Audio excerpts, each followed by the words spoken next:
How dare you slice into that cake without asking my son first? Jessica shouted from the other side of the yard, her shrill tones slicing right through the upbeat birthday tunes like a blade. I halted with the knife halfway through the bright blue dinosaur cake I had labored over for 3 full hours just for my boy Tyler's 5th celebration. The fondant ridges had demanded endless patience, every tiny piece molded and positioned with care. The rich chocolate layer inside was Tyler's top choice. I'd even tracked down shimmering edible dust that fit the prehistoric theme flawlessly. All 20 pairs of eyes, grown-ups and kids alike, swiveled my way, the chatter dying instantly as Jessica marched over the grass, her high heels digging deep with every angry stride. She had shown up well past the start time, sweeping in dramatically with a gigantic gift box that overshadowed every other present, then promptly launched into complaints about the streamers, the goodie bags, and the inflatable jumper I'd hired. "You're so self-centered, exactly like your late mother," she hissed, loud enough for the entire crowd to catch every syllable. The insult lingered in the air, toxic and heavy. My fingers shook just a fraction around the handle, yet I forced my face to stay composed. Experience had taught me long ago that any sign of feeling only fueled Jessica's fire. "Jessica, this is Tyler's special day," I replied in a low voice, nodding toward my son, who had frozen near the jumper, his small features clouded with bewilderment and pain. He wanted me to start serving so his buddies could eat. My Braden is the oldest here. He deserved to go first. Jessica pointed sharply at her 7-year-old, who appeared every bit as uneasy as Tyler. "This is typical of you, always putting yourself first, never thinking about actual relatives. Actual relatives." That line had been her favorite weapon ever since Mom passed 3 years earlier, as though my place in the world had become optional. The moment our mother could no longer shield me, I laid the knife aside and drew out my phone, quickly composing a text as Jessica ranted on about proper respect, family order, and how Mom would feel disgraced by my egotism. The absurdity of her accusation nearly drew a bitter chuckle from me. "I'm messaging the estate administrator regarding your regular stipend," I murmured without lifting my gaze from the screen, checking whether it ought to keep coming. Jessica's complexion faded so rapidly I half expected her to collapse. "What?" The word escaped as scarcely more than breath. I raised my eyes, locking onto hers with the steady calm I'd held steady during her whole outburst. "Your stipend, from our family estate. I'm inquiring if the payments should persist." "You have no right," she began, but the words faltered. "In fact, I do." I tucked the device away again. "So, shall we go ahead with happy birthday for Tyler? Or do you prefer to keep disrupting a little boy's party?" Jessica's husband Mark materialized beside her, his expression strained with discomfort. "Jess, perhaps it's better if—" "Quiet, Mark," she snapped, though her stare remained fixed on me. "You're making empty threats. You hold no power here." I gave a small smile. "Fine." The gathering resumed in uneasy quiet. Mothers and fathers exchanged hushed remarks while pretending everything was fine for the youngster's benefit, yet snippets reached me. Did she actually insult her own mother like that? At a kid's birthday? The poor woman, already without her mom, and stuck with a sibling like her.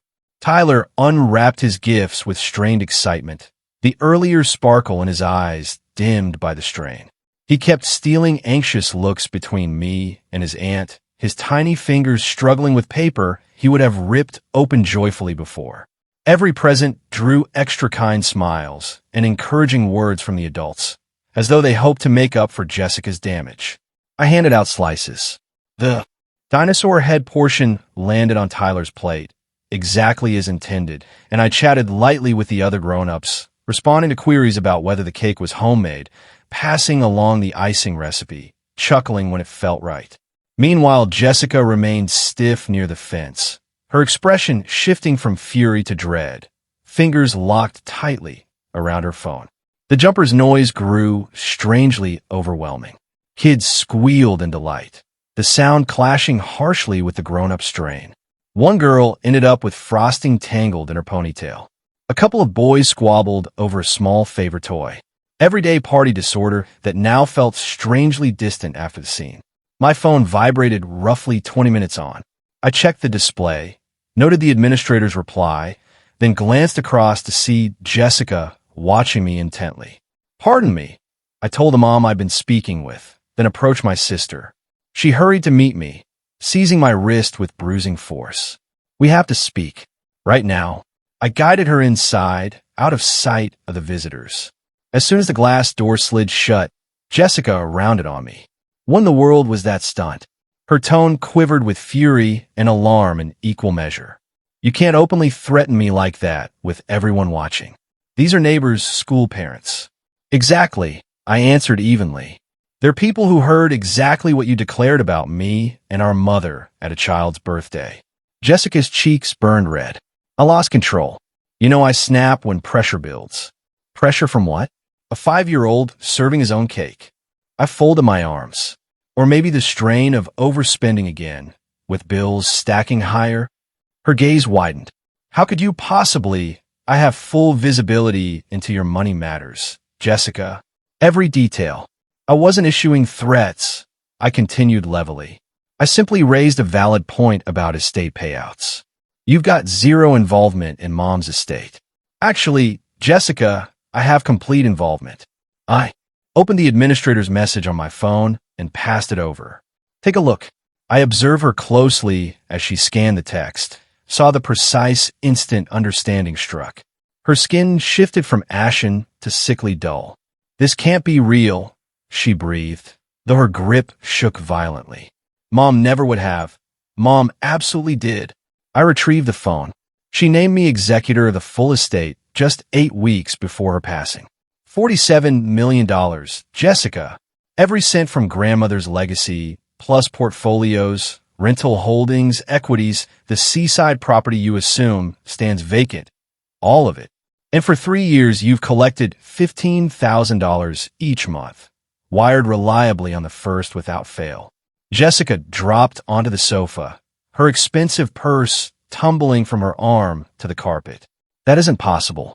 The attorney told us a professional firm oversaw everything. He presented paperwork, payout timetables. The attorney repeated precisely what Mom instructed him to convey, that distributions fell under the trustee's judgment per her directives. "You presume the legal office ran it automatically." They didn't. It was always me. Each payout needed my sign-off. "For 36 straight months, I've greenlit yours. But you're just a barista at that cafe." The accusation exploded from her. "You drive a decade-old Honda. You rent your place. Mom constantly fretted you'd struggle." "I own those cafes," I clarified. 3 locations, Bloom Coffee on Main, the campus one, and the fresh downtown spot that launched last month. Mom's estate provided startup capital 4 years back, when she still felt strong enough to review my proposal with me. The revenue handles Tyler's needs comfortably, with room for more. I serve there because it brings me satisfaction, not necessity. The Honda is reliable. The house sits in a strong district. And Mom never fretted over my money because she understood her arrangements perfectly.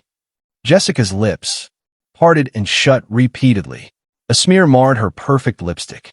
"Yet you kept claiming funds were scarce. You shopped Tyler's outfits at secondhand places.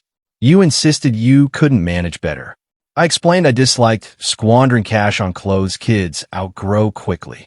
Being careful differs from being broke, Jessica. Mom instilled that lesson. Jessica's lips parted and shut again. "Why hide it from me? Why share?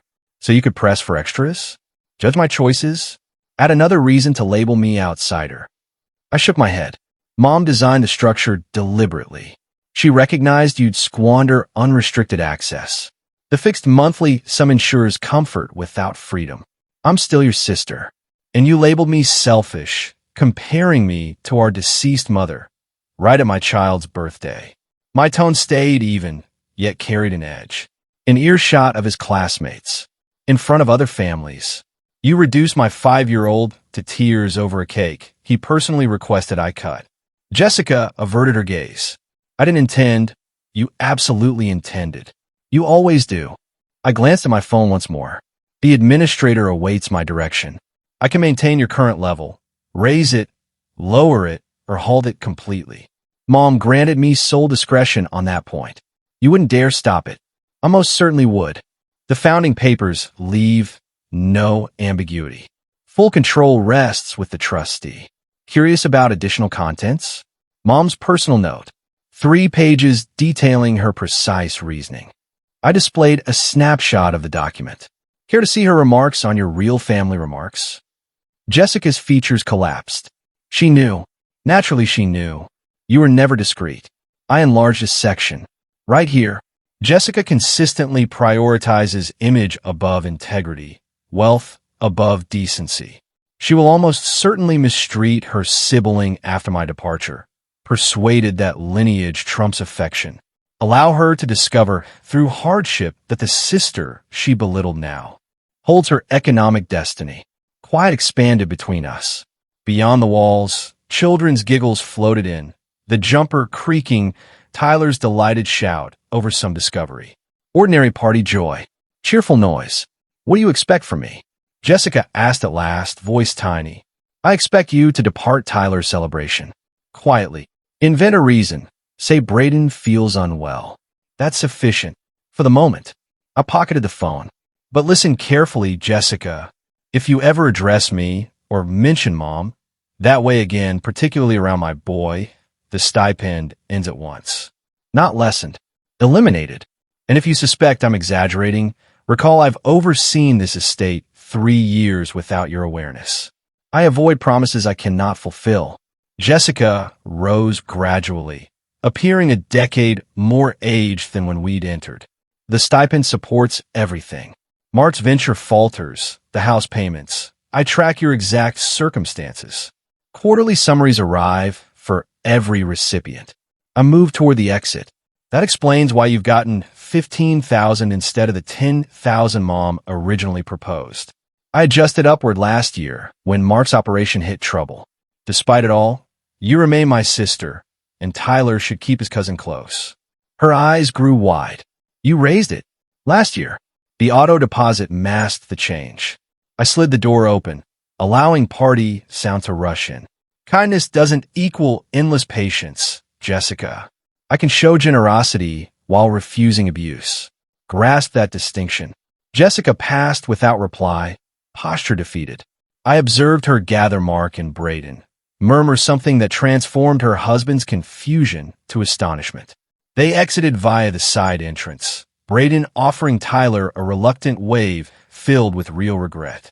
Tyler dashed over as I returned outside. Why did Aunt Jessica go? Was it my fault? I crouched to his height, wiping frosting from his face. No, squeakfart. You did absolutely nothing wrong.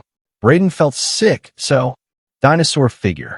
5 today, maturing swiftly, fully shielded from money schemes and clan rivalries that shaped my early years. Mom had arranged that protection. She had orchestrated it all. Beyond the windows, dusk painted golden hues over party leftovers. Sagging balloons, scattered plates, the empty cake pedestal. Proof of an event nearly spoiled, yet preserved by a 3-year secret.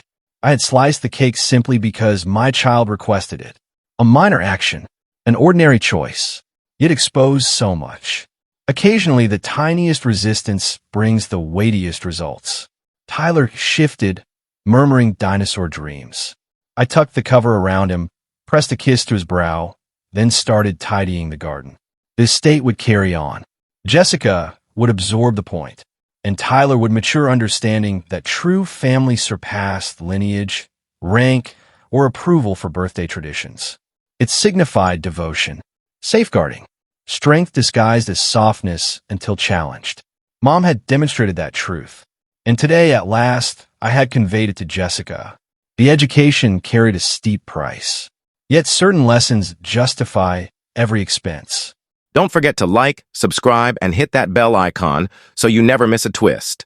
Stay tuned to Reddit Tales Times for your daily dose of drama, laughs, and unbelievable stories.